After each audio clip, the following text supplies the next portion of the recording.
ಮನೆಯಲ್ಲಿದ್ದ ದೇವರ ಹಳೆ ಫೋಟೋವನ್ನು ಸಿಕ್ಕಿದ ಕಟ್ಟೆಯಲ್ಲಿ ದೇವಸ್ಥಾನದಲ್ಲಿ ತಂದು ಹಾಕೋದನ್ನು ನಾವು ನೋಡ್ತಾ ಇರ್ತೇವೆ. ಹೀಗೆ ಮಾಡೋದು ಎಷ್ಟು ಸರಿ? ಹಾಗಾದ್ರೆ ಇಂಥ ದೇವರ ಫೋಟೋಗಳನ್ನ ಏನ್ ಮಾಡಬೇಕು? ಸಂಶಯ, ಭಯ ಎಲ್ಲವೂ ಕೂಡ ನಮ್ಮಲ್ಲಿರುತ್ತೆ. ಈ ಎಲ್ಲ ಕಾರಣಕ್ಕಾಗಿಯೇ ಮಂಗಳೂರಿನಲ್ಲಿ ನಡೀತಾ ಇದೆ ವಿಸರ್ಜನಾ ಅಭಿಯಾನ. ದೇವರ ಹಳೆಯ ಫೋಟೋಗಳ ಸಹಿತ ಧಾರ್ಮಿಕ ತ್ಯಾಜ್ಯಗಳನ್ನು ಸುರಕ್ಷಿತ ಮತ್ತು ಗೌರವಯುತವಾಗಿ ವಿಲೇವಾರಿ ಮಾಡೋದಕ್ಕೆ ರಾಮಕೃಷ್ಣ ಮಿಷನ್ ವಿಸರ್ಜನೆ ಅನ್ನುವಂತ ಅಭಿಯಾನವನ್ನು ಆರಂಭಿಸಿದೆ.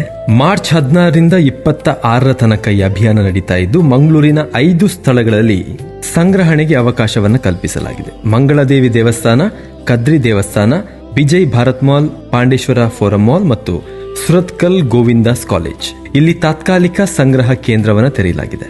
ಸಂಗ್ರಹಿಸಿದ ಎಲ್ಲಾ ವಸ್ತುಗಳನ್ನ ಕದ್ರಿ ದೇವಸ್ಥಾನಕ್ಕೆ ತಂದು ಉದ್ವಾಸನ ಪೂಜೆಯನ್ನ ಮಾಡಿ ಸರಿಯಾದಂತ ರೀತಿಯಲ್ಲಿ ವಿಲೇವಾರಿ ಮಾಡುವಂತ ಜವಾಬ್ದಾರಿಯನ್ನ ಮಂಗಳೂರಿನ ರಾಮಕೃಷ್ಣ ಮಿಷನ್ ಸ್ವಚ್ಛ ಮಂಗಳೂರು ಅಭಿಯಾನದ ಮೂಲಕ ವಹಿಸಿಕೊಂಡಿದೆ. ನಿಮ್ಮ ಮನೆಯಲ್ಲೂ ಕೂಡ ಇಂತಹ ಬೇರೆ ಬೇರೆ ರೀತಿಯ ಫೋಟೋಗಳು, ಧಾರ್ಮಿಕ ತ್ಯಾಜ್ಯಗಳು ಇರೋದೇ ಆದರೆ ಈ ಕೇಂದ್ರಗಳಲ್ಲಿ ತಂದುಕೊಡಿ.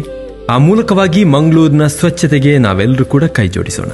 ಹೆಚ್ಚಿನ ಮಾಹಿತಿಗಾಗಿ ಈ ಸಂಖ್ಯೆಗೆ ಕರೆ ಮಾಡಿ.